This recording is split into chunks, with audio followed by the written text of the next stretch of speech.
بالله من الشيطان الرجيم بسم الله الرحمن الرحيم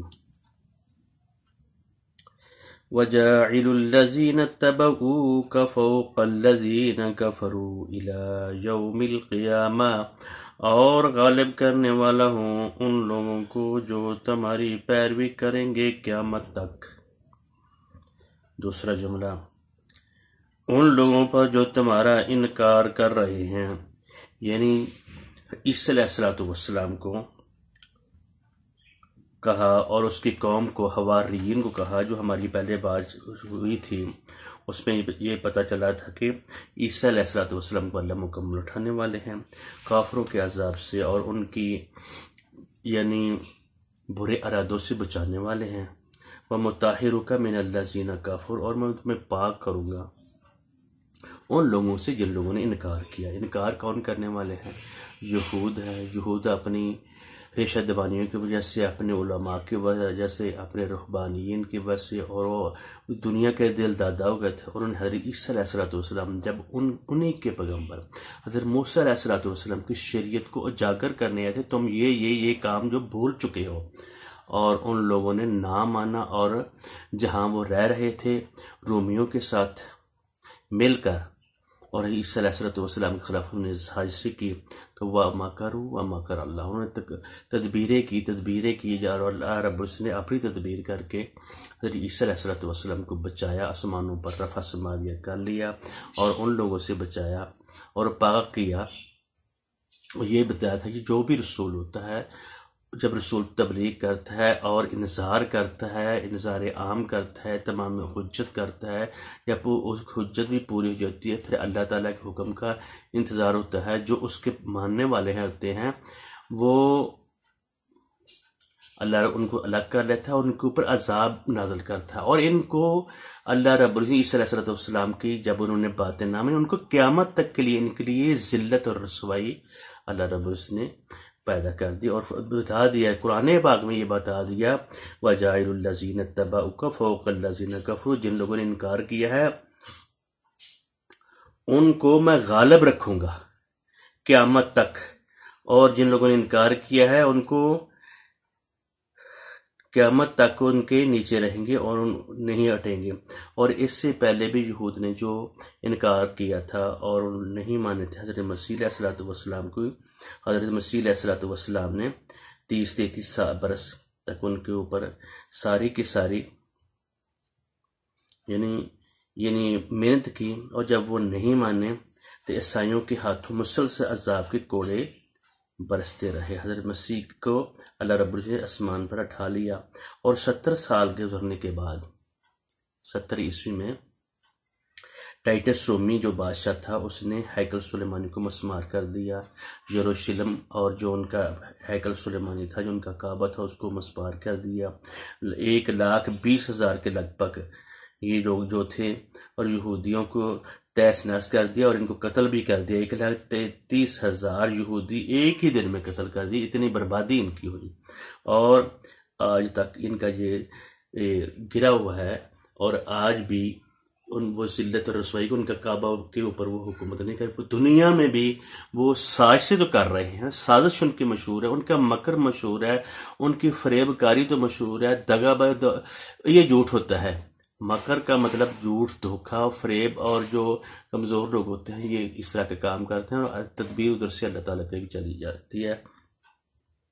اور اس سے پہلے بھی کئی بار ان کے اوپر عذاب آئے۔ یہ اس سے پہلے حضرت موسیٰ علیہ السلام کی جب انہوں نے بات نہ مانی تو کئی سال تک ان کی ایک پشت پوری کی پوری ذلیل ہوتی رہی صحرائے سینا میں۔ پھر اس کے بعد ان کو جس طرح کہ وہ ہیکل سلیمانی بنایا سلیمان علیہ السلام نے، پھر اس کے بعد جب انہوں نے اختلاف کیا اور اللہ کی شریعت کو بھول گئے، تو پھر اس سے پہلے یعنی 600 سال قبل از مسیح یعنی بخت نصر جو تھا اس نے بھی یروشلم کی اینٹ سے اینٹ بچا دی، اور لاکھوں جو یہودی تھے ان کی تہذیب کر دیا، ان کو قتل بھی کر دیا، اور ان کو وہاں سے چھوڑ کر وہاں سے بھاگنا پڑا۔ یہ ان کا دور انتشار سے ڈائسپورا اس کو کہتے ہیں۔ تو جب خلافت عثمانیہ شروع ہوئی تب تک پھر انہوں نے سازش کی اور انہوں نے یہ اپنا یعنی کہ وہاں رہنے کے لیے پہلے تو جب حضرت عمر رضی اللہ تعالیٰ عنہ تھے، جب انہوں نے فتح کیا، عیسائیوں نے دے دیا یعنی ہیکل کو اور یہ جو ہے فلسطین کو، اور انہوں نے یہ کہا کہ جو عیسائی جو ہے یہودی جو ہیں یہاں نہیں رہ سکتے اور نہیں آ سکتے۔ حضرت عمر نے یہ کہا وہ آ تو سکتے ہیں لیکن یہاں خرید و فروخت، یہاں زمین، یہاں رہائش، اپنے شہر آباد کاری نہیں کر سکتے۔ یہ تاریخی بات ہے۔ اور اس کے بعد اللہ تعالیٰ رب العزت نے فرمایا ثم الی مرجعکم، اب جتنی سازشیں تم نے کرنی تھی وہ کر رہے ہو، کرتے رہو گے، تو جب میرے پاس ہوگے تو پھر میں فیصلہ کروں گا، فاحکم بینکم، تمہارے درمیان فیصلہ کروں گا، فیما کنتم فیہ تختلفون، جس میں تم اختلاف کرتے ہو۔ پھر 65 نمبر 56 نمبر آیت میں کہا فاما الذین کفروا، اور جن لوگوں نے کفر کیا فاعذبہم عذابا شدیدا، ان کو میں عذاب دوں گا۔ پہلے ادھر بھی آیا میں ان کو غالب کرنے والا ہوں ان لوگوں کو جو تمہاری پیروی کریں گے، یعنی حواریین جو تھے، حضرت عیسیٰ علیہ السلام کے پیروکار تھے۔ مسیحیین جو تھے انہوں نے بھی بعد میں اگرچہ دین کا پرخ چڑھا دیا، بدل دیا، حضرت عیسیٰ علیہ السلام کو اور ان کی والدہ کو اللہ تعالیٰ کا یعنی حصہ قرار دیا۔ انہوں نے کہا کہ اللہ یہی بن کر آ گئے ہیں، یہی اللہ تعالیٰ ہے، اور اللہ رب العزت نے اس چیز کی کہا کہ ان لوگوں کو نہیں پتہ، نہ ان کے آباء و اجداد کو پتہ ہے، یہ کتنی بری بات کہہ رہے ہیں۔ تو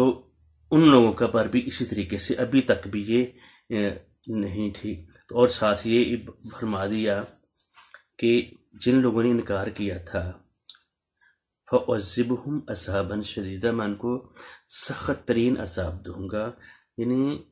اتنا برا عذاب دوں گا آخرت میں بھی اور دنیا میں بھی ذلیل و خوار ہوں گے۔ عذابًا فی الدنیا والآخرہ، دنیا اور آخرت میں، وَمَا لَهُم مِّن نَاصِرِينَ، اور ان کا کوئی مددگار بھی نہیں ہوگا، ان کی کوئی مدد کرنے والا نہیں ہوگا۔ جو اللہ تعالیٰ کے حکام کو اس کی شکل بگاڑ دیتے ہیں، زبان سے کہتے ہیں ہم مانتے ہیں، پھر اس کو ماننا نہ، پھر اپنی من مرضی کرنا، اپنی خواہشات کو پورا کرنا، ایسے لوگوں کا ہوتا ہے۔ تو جو لوگ ان کو اللہ تعالیٰ عذاب بھی دیں گے۔ اللہ رب العزت یہ بھی کئی مقام پر کہتے ہیں جو لوگوں نے جن چیزوں کی میں نے ممانعت کی ہے، میں نے تم کو شریک بنانے سے منع کیا ہے، میں قتل نہ حق کرنے سے منع کیا ہے، تم زنا کرنے سے منع کیا ہے، اگر تم نہیں ایسا کرو گے، باز نہ ہے وَمَن یَظْنُونَ، اور وہ گناہ گار ہوں، یُضَاعَفْ لَهُ الْعَذَابُ یَوْمَ الْقِیامَہ، ان کو عذاب دگنا دیا جائے گا۔ جو سمجھ جانے کے بعد، معلومات ہو جانے کے بعد جو اپنے کام پر، برائی پر اڑے رہتے ہیں اور توبہ نہیں کرتے، عذاب ان کے لیے بہت بڑا ہوگا۔ اور ساتھ ادھر آگے 57 آیت میں یہ بتا دیا فَأَمَّا الَّذِينَ آمَنُوا وَعَمِلُوا الصَّالِحَاتِ، یعنی ہم ایمان کے ساتھ عمل صالح یعنی پریکٹیکلی کرنا یہ ضروری ہے۔ جس طرح اللہ رب العزت نے کہا کہ میں رسول تمہارے پاس بھیج رہا ہوں، وَبَعَثَ رَسُولًا يَتْلُو عَلَيْهِمْ آیَاتِهِ وَيُزَکِّیہِمْ، وہ آیات بھی پڑھتا ہے اور ان تزکیہ بھی کرتا ہے، وَيُعَلِّمُ، اور تعلیم بھی دے، وَيُعَلِّمُهُمُ الْكِتَابَ وَالْحِکْمَةَ، اور تعلیم بھی دیتا ہے حکم کی، وہ پریکٹیکل کر کے وہ چلتا پھرتا وہ رسول کو، یعنی گویا کہ قرآن پاک کی طرح ہے۔ ادھر بھی یہ بتا دیا جو لوگ ایمان لائیں گے اور عمل صالح کریں گے، جس کتاب کے مطابق عمل کریں گے، وَيُوَفِّيهِمْ أُجُورَهُمْ، ان کو پورا دیا جائے گا۔ یہ فوت ہونے کا جو سسٹم ہے بھی پہلے بھی میں نے بتا دیا تھا، یعنی فوت آدمی، یہ ہم استعارتاً ویسے بولتے ہیں آدمی فوت ہو گیا، وہ آدمی پورا فوت، اللہ تعالیٰ اس کی روح اپنے پاس لے جاتے ہیں اور جو اس کا جو جڑ ہے وہ زمین میں دفن کیا جاتا ہے۔ حضرت عیسیٰ علیہ السلام کا یہ معجزہ نہیں ہے۔ واللہ لا يحب الظالمین ویوفیہم اجورہم، ان کو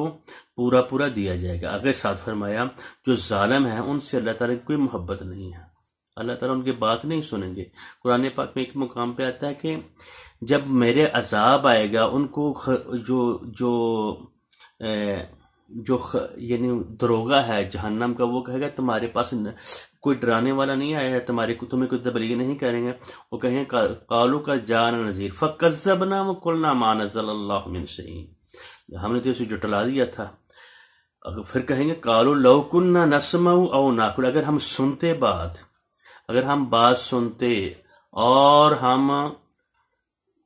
عقل کرتے، عقل سے کام لیتے، ما كنا فی اصحاب السعیر، ہم دوزخیوں والوں میں سے نہ ہوتے. آگے فرمایا لا يحب الظالم، جو ظالم ہوتے ہیں، ظالم وہ آدمی ہوتا ہے جو اپنے اوپر ہی ظلم کرتا ہے، اپنے کرتوتوں کی وجہ سے وہ پکڑا جاتا ہے. آگے فرمایا ذالک نتلو علیک من الآیات والذکر الحکیم، ہم آپ کو یہ پڑھ کر سنا رہے ہیں آیات الہیہ اور پر حکمت یاد دہانی ہے. یہ یاد دہانی ہے انسان کے لیے. آگے پھر جو 59 آیت سے جو شروع ہوگی بات، وہ اللہ رب العزت نے اس طرح پیدائش کے متعلق بتائیں گے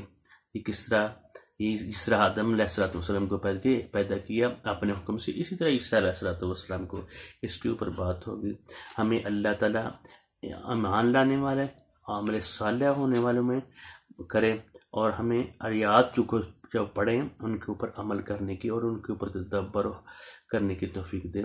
بارک اللہ لی ولکم ولسائر المسلمین. السلام علیکم ورحمۃ اللہ وبرکاتہ.